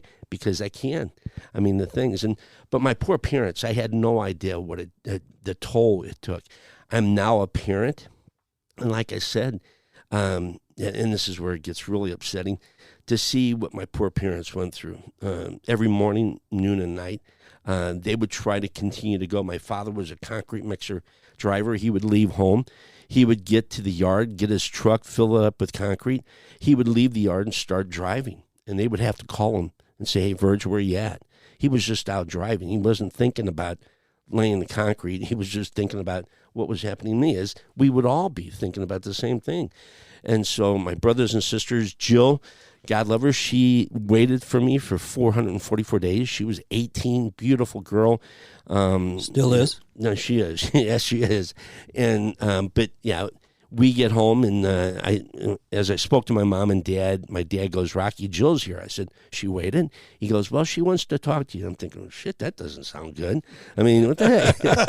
So she gets on the horn and she says, "You got to make a decision, either me or the military." And so I chose wisely. But like I said, we've got 3 beautiful children, 4 grandkids, and like I said, every morning I wake up, I think of those 8 individuals, and this is where it comes back to Folds of Honor. 8 individuals that never again would have the opportunity to enjoy the life with their sons, their daughters. Take your daughter to the father-daughter dance, walk them down the aisle, hold their grandchildren. Those 8 individuals would never again be able to do that. And so this is where I think of them every morning. I support Folds of Honor, and that's my therapeutic piece. Amazing story. Rocky Sickmann is our guest. Doug Mitchell, also in studio, president of the St. Louis chapter of Folds of Honor. Doug, I would imagine you can't find a better representative of Folds of Honor. Well, I tell you what, Dan, I'm still with Folds of Honor because of this guy right here. I mean, he inspires me, and we have events, and I get emotional. I'm going to try not to get emotional here, but he keeps us going. I mean, when we meet recipients of the scholarships, the families, it reminds me of Rocky. We're all volunteers on this board. We have nobody gets paid, and it's worth it. I've had a pretty good life, and I felt like giving something back. I'm not a veteran, but I kind of wish I was a veteran. But yeah, Rocky's the best. Rocky left out one story though. I don't know if you want to tell it if you got time. What story is that? Master wrestler. Yeah, again, that's okay. There's so many Absolutely. stories. Yeah, so you can imagine being in a room, what is this, about 15 by 20? Something like that, yeah, the studio here. Yep. So in that room, to take the frustration and the hate, because I'm telling you guys, when they would open a door, you wanted to grab their throat and just rip their vocal cords out. But you would offset that by exercising. I was doing 600 sit-ups, 300 push-ups a day. And so one day, one of the Iranians came in and said, "We want to arm wrestle you." And so Billy and I looked at each other and were thinking, sure, bring it on. Jerry, he was 55, elderly guy. He goes, "You guys, be careful. They're setting you up for something." "Oh, no, Jerry, we got this." So we had a table, chair in the room. They came in, and we arm wrestled them, and we beat them, which we knew we would. And all of a sudden, Billy and I are high-fiving, and all of a sudden they start walking out, and they turn around and said, "We want to wrestle you." And I looked at Billy, and Billy goes, "Okay, yeah, let's do it." And this is 1980. The Olympics, if you remember, they boycotted the Olympics. That's right, yep. Due to the war, and had no idea what was going on. So we slept on 3-inch foam mattresses. So we put the foam mattresses in the middle of the room, and I told Billy, I said, "Billy, I never wrestled in high school. I had hand-to-hand combat in the Marine Corps." He goes, "Yeah, you just do that. You just wear them out, and then I'll put the final hold on." So we're thinking. Was it 2-on-2? They're bringing in 2. Yeah, it was supposed to be 2-on-2, but they're little skinny people. And so all of a sudden, I'm sitting there talking to Billy and Jerry, got my back to the door, and all of a sudden the door opens up, and Billy and Jerry both go, "Oh, my God, Rocky." Turned around, and sure enough, they brought in one of their Olympic wrestlers, Mahmoud. Man. Mahmoud had arms the size of my thighs. And I said, "Billy, this guy is going to take my lunch and eat it." He goes, "No, you can do it." I said, "Do what?" I mean, there's nothing to do with that You guy. do it, Billy. I'll watch you. And so I'm on the mat, and I start to take my shirt off, and Billy screams, "Rocky, watch out." So the guy's charging me as I take my shirt off. So as he's running towards me, rip the shirt off, I pick this guy up and use the force that he is running. I take him, and I pick him up, and I throw him up against the concrete wall, onto his shoulder, take the same shoulder, throw him down onto the concrete, onto his shoulder, and you heard a crack. And all of a sudden, here he is in agony.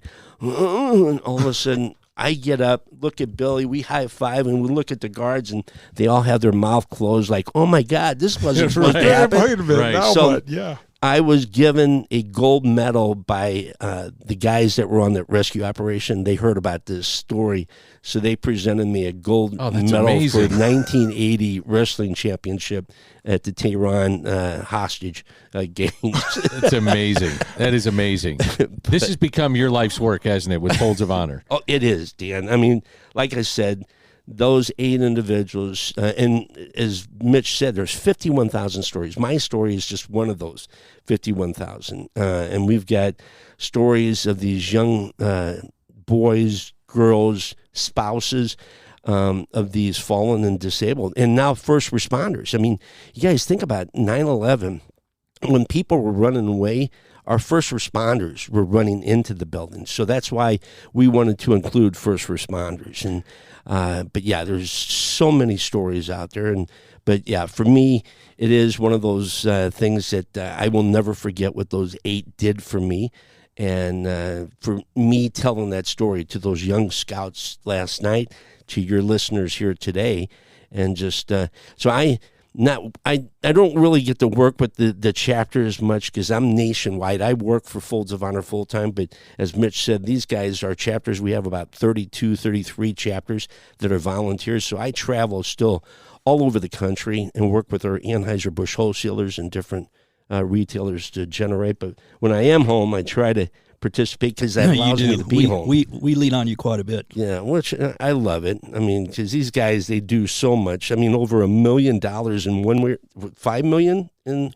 Since 2019, we're like at over $5 million. Last year, we're at $1,340,000 money raised. 210 scholarships locally here in Missouri and Illinois. One of the things, guys, that I'm so proud of is, so my dad fought in World War II, and I'm kind of like your generation, Doug. Not very many people fought, and I kind of wish I had some sort of same thing here, something for the country. But when you start tying golf into this, it really becomes special because Lieutenant Colonel Dan Noonan is the founder and just a fantastic guy. He's the only person I think in the world that's a fighter pilot and a PGA of America professional, I think you're which correct, is yes. a hell of a snack pack combination there. But talk a little bit, Doug, about St. Louis. Talk a little bit about golf because Schnucks, Anheuser-Busch, just the entire Patriot Golf Day. We got a American dude. I mean, we got a lot of things to tie in. We have like 10 to 11 events every year here in our St. Louis area. Down at Camden on the Lake, they run an event for us. Our big event is our Sun Trip Automotive Golf Classic, Folds of Honor Golf Classic. That's at Whitmore Country Club in the Bluffs. Last year we had 404 players, filled it up, still got it done at 4 hours and 20 minutes, which is pretty rare.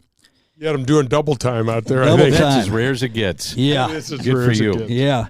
Randy Character always comments, man, this is the best run tournament he ever plays in, which is, we feel that's a hell of a compliment. We raised $332,000 in that tournament last year, net. So that covers a lot of scholarships. This year it's June 24th, again, at Whitmore and the Bluffs.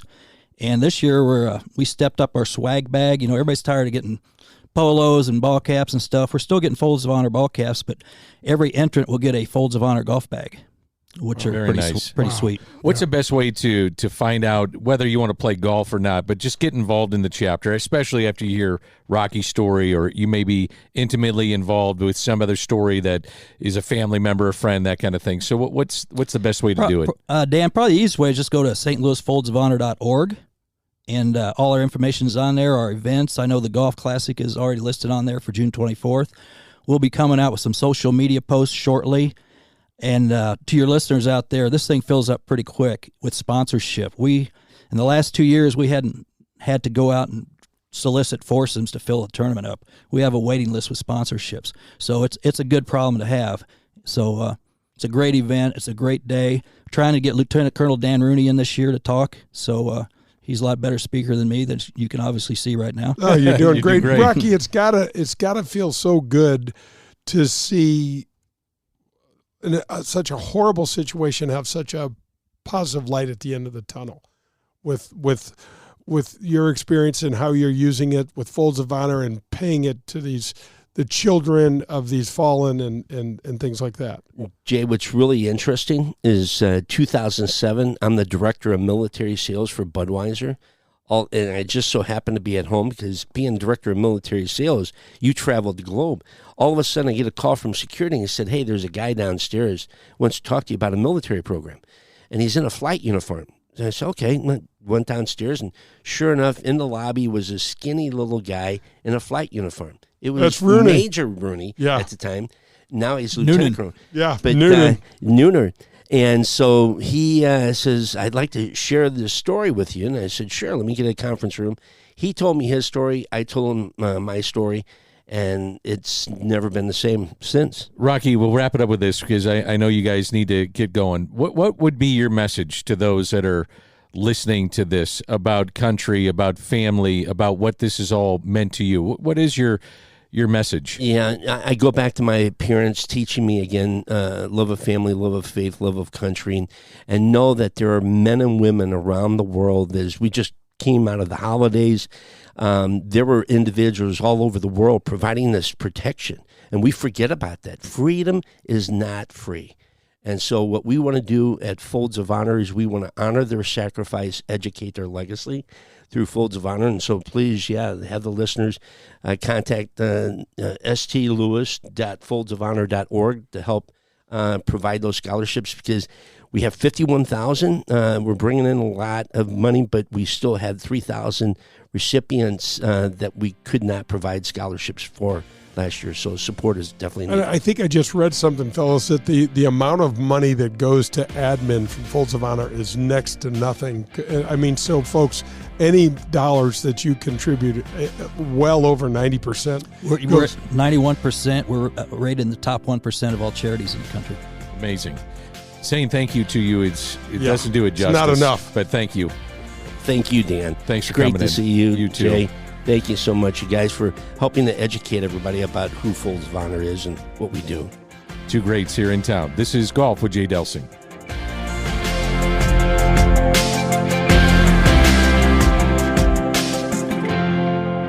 Hey, this is Jay Delsing for SSM Health Physical Therapy. Our golf program has the same screening techniques and technology as the pros on the PGA Tour use. SSM Health Physical Therapy has the Titleist Performance Institute trained physical therapists that can perform the TPI screening on you, as well as use the K-Vest 3D motion capture system. Proper posture, alignment, etc. can help you keep your game right down the middle. We have 80 locations in the St. Louis area. Call 800-518-1626 or visit them on the web at ssmphysicaltherapy.com. Your therapy, our passion. Get ready to watch the legends of golf up close when they compete at historic Norwood Hills Country Club right here in St. Louis. The Ascension Charity Classic will be back again with some of golf's biggest names: Steve Stricker, Padraig Harrington, John Daly, David Duval, Bernard Langer, Ernie Els, and more will return September 3rd through the 8th at Norwood Hills.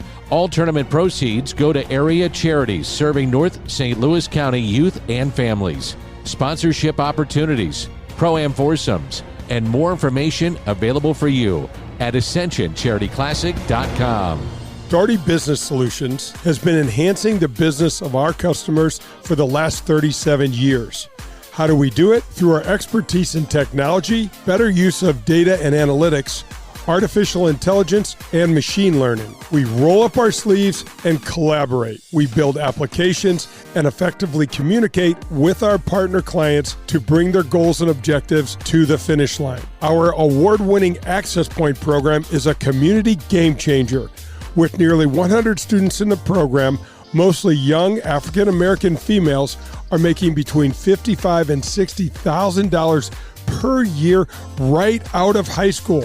That's right, $55,000 to $60,000 a year right after high school graduation.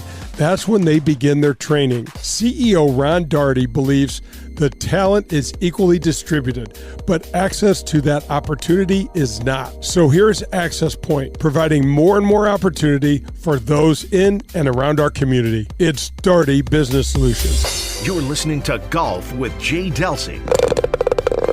To connect with Jay, log on to jdelsinggolf.com.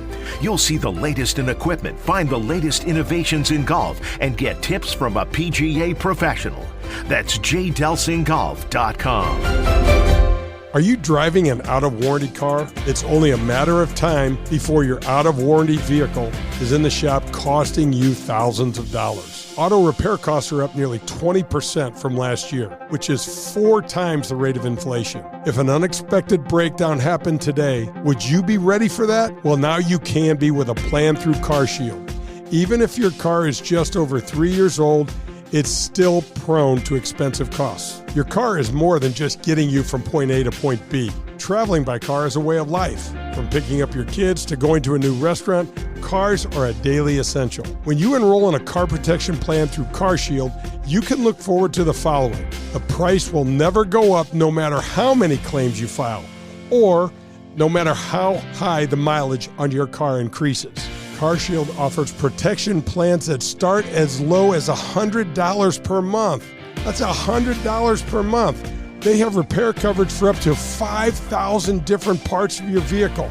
Plus, when your car breaks down and you're stuck on the side of the road, you get 24/7 coast-to-coast roadside assistance. You also get complimentary towing and rental car options. CarShield has my back when my car breaks down, and they can have yours too. Call CarShield today at 800-465-6550 or visit carshield.com. It's CarShield, proud sponsor of the Golf with Jay Delsing show. For the best in Italian cuisine in St. Louis, look no further than Paul Manno's, located in Chesterfield. It's traditional Italian cooking, and their best ingredient, it's their tradition. It's cooking like Paul's grandmother used to make and like his mother still prepares today. There are no corners cut at Paul Manno's. From greeting you at the door to the pasta you'll share with your family, Paul Manno's is committed to bringing you their very best anytime you share a meal at their place. It's Paul Manno's, located in Chesterfield. Hey, St. Louis, Eddie McVeigh here from Maggie O'Brien's. When you head downtown for a concert or cards or blues game, and now for the St. Louis City soccer game, please come see us at Maggie O'Brien's before and after your event. Take our shuttle to and from, or stay in-house and watch your favorite team on our multiple high-def TVs. We look forward to seeing you soon at one of our 2 locations in Sunset Hills on South Lindbergh or downtown at the corner of Market and 20th Street. Union Station is next to us. I'm delighted to welcome the Amateur Players Tour to the Golf with Jay Delsing show. The APT team has worked so hard to establish a national golf tour for amateurs. Folks, don't miss out on this opportunity. If you love golf and ever wondered what all the fuss about tournament golf is, then this tour is for you. We just released the 2024 schedule, and it is a beast. There's 21 events currently in the metropolitan St. Louis area, with many more to come. But check out these golf courses: Paynes Valley, Ozark National, Stonewolf, Ambrier, Persimmon Woods, Gateway National, and a 36-hole event on Norwood's West Course, and many more. Okay, so the courses are certainly cool and nice, but what's really neat is the way the events are run and how they are run. The APT team does a fantastic job of closely monitoring handicaps and ensuring a good and fair competition. There are 5 divisions, a year-long points competition, major championships, elevated events, and much, much more. Right now, there are over 6,000 members in 41 different local chapters across the country, and all that's happened in just over 5 years. Join now and don't miss out on the best tournament golf in the country, run for amateurs by amateurs themselves. Go to amateurplayerstour.com. That's amateurplayerstour.com. This is Chris Nagel.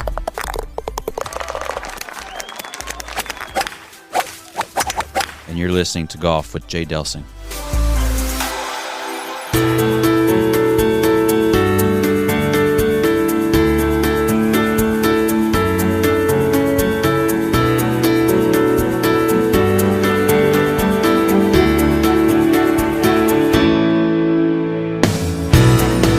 Final segment of Golf with Jay Delsing on a Sunday morning here on 101 ESPN. With Jay Delsing, I'm Dan McLaughlin. And again, our thanks to Doug Mitchell, president of the St. Louis chapter of Folds of Honor, and Rocky Sickmann. Man, was that an incredible visit with Rocky. And again, thank you just doesn't do it enough. It sounds shallow, but amazing story of Rocky Sickmann. I looked over at you, and I felt the same way. Our jaw just drops open, and you're like, 444 days? Exactly. You got to be kidding me, and not knowing, are they going to kill you? Am I ever going to see? There's so many things that run through your mind, like what were his parents? His parents had to be in hell, damn. Well, I hope that when people listened to that they get involved in Folds of Honor. That's why we brought him in to talk a little bit about their golf tournament, their golf outreach, ways to raise money for Folds of Honor. But when you hear that story, hopefully it encourages people to get involved. Yeah, absolutely. And I mean, golf's in the middle of it. I mean, Folds is a golf-based business, for lack of even though it's 501c3, so it's nonprofit. They raise millions and millions of dollars, and St. Louis is a huge part of it. Dan Rooney, you know him quite well, don't you? He's a great guy. Yeah, 5 daughters. He's down in Oklahoma. He's one of the few guys. We mentioned that's a lieutenant colonel, flown over I think 1,600 hours of fighter pilot mission things, which I can't even imagine what that's like, and also a PGA of America member. Amazing. Yeah. So thank you again to Rocky and to Doug for stopping in. Love those guys, man. Yeah. Thanks for stopping in studio. Okay, we mentioned we're going to get to some emails, and this is Jane. I love these emails. Jane in South City, and you can email us, by the way, at jay@jdelsinggolf.com. Want to join a club? Your best advice for joining a club here locally? Wow, that's super cool. Dan, one of the things that this global pandemic has done is it's set golf on fire. And so it's Jane, right? Jane in South City. So Jane, one of the things that I would recommend is, depending on where you're located, try to find some place that's geographically convenient, and then reach out to them. They'll be delighted to talk to you. They'll be delighted to host you. Go over there, have dinner. It'll all be on them. Have dinner and check it out, and bring your significant other, bring your kids, because this is a family deal. They want families. Listen, there's a lot worse things that your kids can be doing than learning to play golf or playing tennis or something like that. Swim teams. Yeah, swim teams. There's all sorts of different things for you over there. So bring those guys along and then check it out. Listen to their the details. This is a great time of year to be joining clubs, because in cold weather places, there's always some attrition.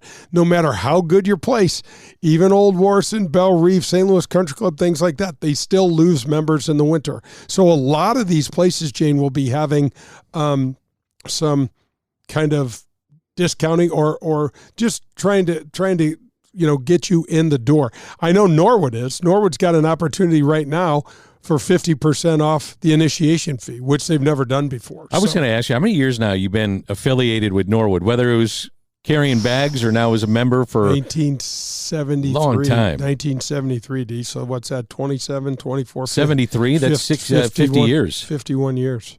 Wow. I don't look like it, though. No, you look great.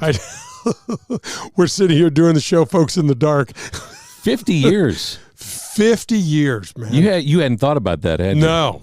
You're going to start bringing up stuff to try to make me cry again. Just don't do it. You don't want to be known as being at Norwood for 50 years. 50 years. If you had oh my gosh, no way. How many balls you lost over at Norwood? We don't want to talk about that either. Yeah, probably $10,000 a year.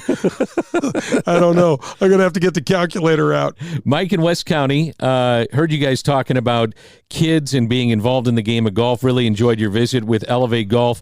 I have a youngster, a boy, that is playing multiple sports but wants to play golf. What would be your advice? Well, Dan, this is something because your kids are such good golfers, good athletes, that you've had to experience this as I did. My daughters played multiple sports, and then when is the time when they have to really start focusing on one sport? I just go back to sitting next to you, and you were hosting the great Jack Nicklaus, Tom Watson, and those guys talking about let your kids play more than one sport. And Jack Nicklaus specifically blamed the coaches for this. Don't fall prey to the thought that they're going to sit your kid if he doesn't say he's going to dedicate himself to that sport that coach wants he or she to play. And so I'd say do it seasonally. Yeah. If he's a soccer player and a lover of soccer, let him play soccer. And then when soccer season ends, maybe he's a hoopster, and maybe let him keep playing. And there'll be a time, and you'll know when. It's probably sometime around that junior, senior year of high school that you've got to make a choice. And shoot, man, he's going to be better off for it mentally and physically. Yeah, I think you got to let your body develop. As I watch with my children, it's just something. Now they gravitated towards golf. Yep. But they played soccer. Matter of fact, my youngest plays soccer year round. So I'm kind of countering what you said, but he also plays golf, and he also shoots hoops, and he also does this other stuff. Yeah. The other three have gravitated towards golf. Yeah. But growing up, they were playing all the different sports. Oh, yeah. Luke was a basketball player and a soccer player. Avery started as a center at Visitation as a freshman, for Pete's sake. But you have to let your body develop. Yeah. And I think taking time off, and I don't know if you agree with this, but taking time off takes maybe some of the pressure on various joints or various muscles that you're having to play with various sports. Danny, 100%. That's why, 100. We were talking early in the show about 162, but they're not playing 365. Yeah. No, you got to give yourself some time to recover. Mike in Central Missouri. Simulator. Wow. Yeah, Central Missouri getting us on the app apparently. But Elv8 Golf guys enjoyed that visit. Simulator, can you just tell me what it is and how it works? Yeah, so Mike, that's very cool, and thanks for listening. So a simulator is basically a projection onto a screen in front of you of a golf course and a golf hole and the condition. So as you are on the tee, it'll show. Like I can remember the first time I saw this, and the graphics have gotten so much better. But back in the day, I'm standing on the first tee and it's Pebble Beach, and it resembled it. Now it looks almost identical. So basically, it's a way for you to try to. It's enhancing your practice indoors, and it's these visual things, Mike, on the screen that you're helping you recreate your settings, but you're also plugged in to data about how you hit the ball, your spin rates and things like that. Now, you don't have to care about that. You can just go up to your local place that's got a simulator, join the sim league, and play 18 holes every night with your buddies, drink a few beers, and have a great time. That's something too. I think the big question with a simulator is, can they simulate putting? Can you get close to anything with putting? I have not seen it, D. Yeah. I have not seen it, and that's why I was really interested in the Tiger Woods League and the thing that he and Rory were doing, and then that got pushed back an entire year. So there's got to be new tech. I know there's new tech every single year coming out, but nothing's been great on the putting yet. Nothing has been great, but it's still the biggest thing for folks is get out. Swing. Don't stay on the couch. Don't put your clubs away for 4 months and then come, the good weather, you're looking for your golf ball again. Mary and Fenton, guys, I was in tears listening to Rocky Sickmann. Loved that visit. Had a question about golf and in particular the females that play. Are there specific ways to train for golf as opposed to men in the off season to what women do in the off season? No question. Typically speaking, women are more flexible than men, typically speaking. And so some of the females will work maybe a little more on strength training, and the guys will work much more on flexibility. But both are extremely important in your golf game. And here's the deal. and Tyler said it specifically with from Elv8. This is a customized approach. One size does not fit all. Not all our bodies are built the same way. We don't have the same strengths and weaknesses. So it has to be customized and fit for you. So don't go to Gold's Gym and think you're getting golf workouts with your personal trainer. I'm not saying anything wrong about a Gold's Gym personal trainer, so please don't send me any damn emails on that. But what I'm saying is we want golf-specific stuff, and that's what Tyler did, and Zach and the whole team at Elv8 are doing. Gary in Manchester, guys, love the show. Never miss it on a Sunday. Heard you've talked a lot about the rollback of the golf ball. Can you tell me what other components that the golf ball is looking at here in the next, let's say, 3 to 5 years? Yeah, hell, Dan, who's that from? Gary. Gary, that is a great question. I've been on this ever since this rollback thing came back, because if I'm a tour player and they're telling me that they're going to take this thing back, I want to know what else it's going to affect me in. Like they can put these things on a computer all they want, D, but the players know, okay? And the players know better than these computers. For example, the whole Tiger Woods thing when he was working out his Nike driver, and he said, I like them all except for the heavy one. And they said, what are you talking about? Well, it's not one heavy. They're all the same. Nope. One of them's heavier than the other. And it worked out to be less than a gram of weight or something. It's amazing. Yeah. And so I want to know what the effects on the trajectory are going to be like. What is the effect, if any? What's the effect of the spin going to be? Am I going to be able to spin my 40-yard pitch shot the same way with the new ball as I did the old ball? Is it going to perform the same way out of the rough? How about the bunkers? All of those things are going to be exactly what the tour player is going to try to find out. What is it? Is it going to sound different? Is it going to feel different? I know all that stuff may not mean much to the average player, but it's real, and it is a thing, and there will be people changing balls because they don't like what the new one did or does versus the old. And a final question. This is Steve from Fenton. Guys, loved the conversation earlier about Tiger. Who is the next Tiger, if any? Woo!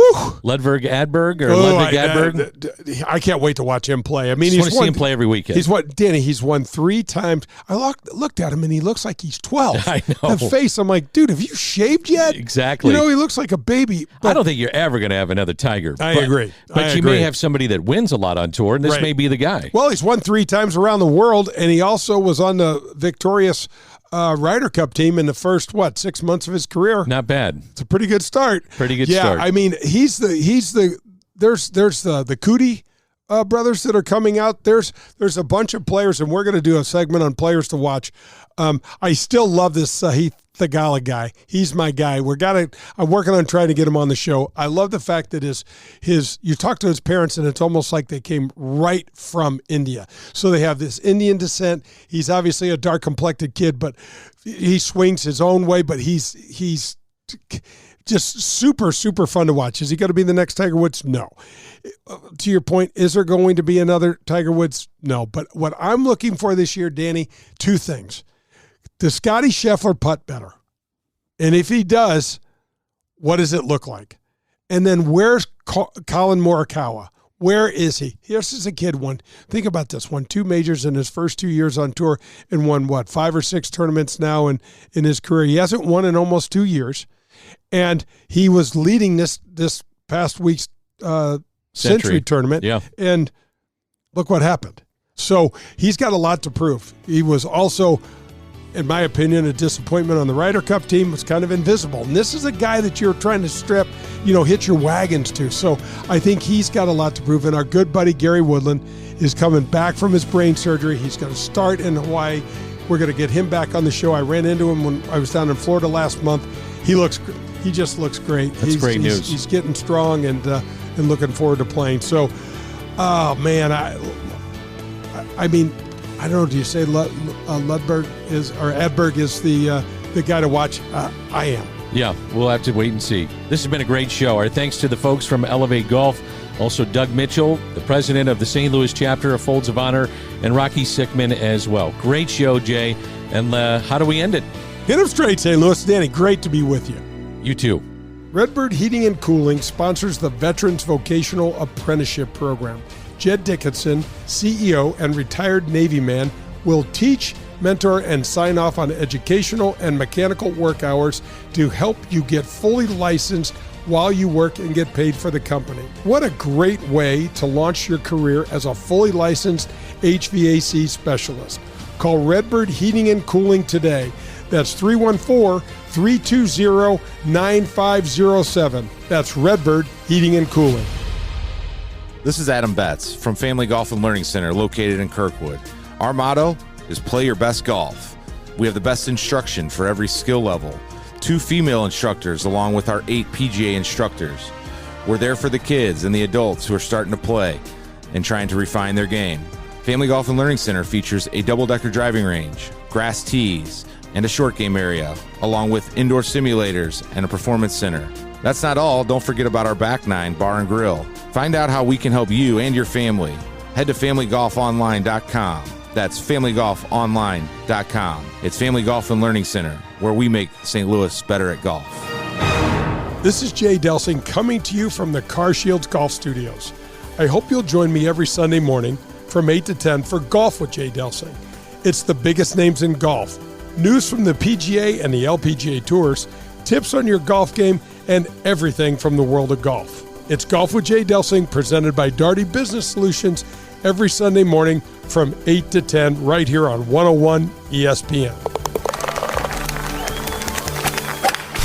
WXOS HD1 East St. Louis. 101 ESPN is driven by Auto Centers Nissan, home of the lifetime warranty and 30-day return.